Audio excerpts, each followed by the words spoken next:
Quand il y a Lamine Yamal, il a fait mal aux Français. Cette égalisation, wow, contender pour le Ballon d'Or. Je discute même pas avec les gens, je discute même pas.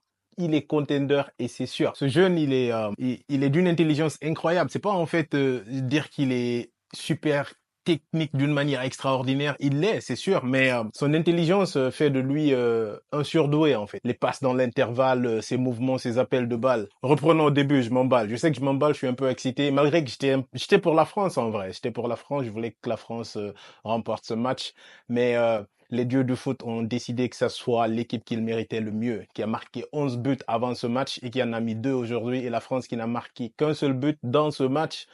Donc c'était plus que normal que ce soit l'Espagne qui se qualifie pour la finale. Donc ceci dit, la France a fait une entame de match très puissante. Ils ont mis Griezmann sur le banc, joué devant avec Kolo Muani, Dembélé et Mbappé, ce qui pour moi était une petite surprise quand même. Je vais pas vous mentir. Je pense en ce qui concerne la globalité du match, l'Espagne a fait ce qu'elle sait faire le mieux. Elle a géré ce match dans l'animation offensive, dans le repli défensif, dans les intervalles, voir où est-ce qu'il y a moyen de faire glisser quelque chose, ils l'ont fait. Ils ont pesé à gauche par Nico Williams et à droite par Lamine Yamal. Mbappé, Dembélé, Kolo Muani, c'est triste. Si je dis décevant, ça fait mal. C'est triste de les voir en manque d'efficacité à ce niveau-là. Ça paye cash. Yamal, lui, il s'amuse. C'est un gamin.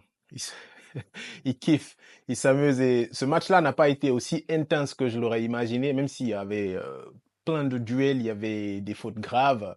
Dani Carvajal n'a pas joué. Pedri était blessé. L'Espagne a su quand même boucher ces trous-là de manière très intelligente. Je croyais que De La Fuente n'allait pas voir la bonne manière, mais il l'a eu dans ce match-là. Et dommage pour la France. Je suis un tout petit peu triste, mais très content pour ce que devient ce joueur-là, en particulier Lamine Yamal. Je le répète, contender pour le Ballon d'Or. Je m'en fous. Je sais même pas ce que si dans les votes son nom n'apparaît pas, c'est que personne ne connaît le foot parmi les personnes qui votent. Donc l'Espagne mérite d'aller en finale et elle y est. Et de quelle manière? C'est la première équipe qui remporte 6 matchs d'affilée dans cette compétition de l'Euro. C'est du jamais vu. Et Lamine Yamal qui vient de battre le record de Pelé en étant le joueur le plus jeune à marquer dans une compétition majeure en phase éliminatoire. Il est parti pour devenir un grand joueur. On va taper sur du bois pour ne pas lui porter poisse. Espérons voir qu'est-ce que ça va donner en finale. Mais il mérite de remporter cette compétition. Il n'y a pas photo, il mérite de remporter cette compétition. Je souhaite vivement à l'Espagne de remporter cette compétition. J'espère voir une finale de taille. Les deux équipes de l'autre côté, j'espère voir une finale de taille, car les deux équipes de l'autre côté ne sont pas à leur plus grand niveau, à savoir les Pays-Bas et l'Angleterre. Mais il va falloir que quelqu'un d'entre eux aille en finale, c'est sûr. On verra ce qui va se passer demain et on va en faire un petit débrief et on va se focaliser sur la finale parce que l'Espagne reste l'équipe qui est en train de nous faire vibrer comme on le mérite dans cette compétition.